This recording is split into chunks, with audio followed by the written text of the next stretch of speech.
Rond 11:12 van justerjong kreeg de brandwacht een melding over een brand in de Burgermer Sporthal. Al heel gauw sloegen de vlammen uit het dak. We kwamen hier goed 11:12 eerst de auto aan.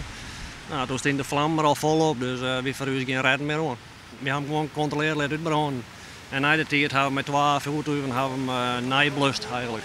De brand is een groot drama voor de sportvereniging die het gebruik maken van de sporthal. Zij hebben nou de komende tijd geen plak meer. En ook de squallen die in de hal sporten, maar op zoek naar een alternatief. De gemeente zal daar de komende tijd mee aan de slag en hoopt het gauw duidelijk een jaar te kennen. We kennen uitwijken. Alleen ik weet net precies, en dat weten wij alleen net precies, hoe de capaciteit er precies is. En dat we wat toeker roosteren of zeggen we het orenvoorzieningen nog binnen, daar ben we nou druk met waanden. En ik denk dat wij erin voor volgende week dat wij daar wel meer helderheid toe creëren kunnen. Maar makkelijk zal dat net worden.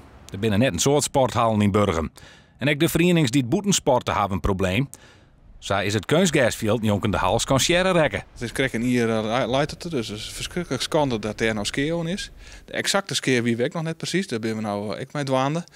De verzekeringen in en sinds met de experts van kunstgas.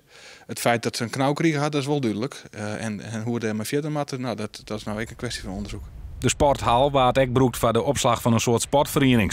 Een part van de spullen is behouden bleun. Zoals we het nu bekeken hebben, is dat het enige hok van de sporthal wat eigenlijk een beetje intact gebleven is. Op zich ziet het aardig goed uit, maar we hebben er toch ruim 400 ballen liggen. Dus hopen wel dat dat allemaal nog een beetje goed is.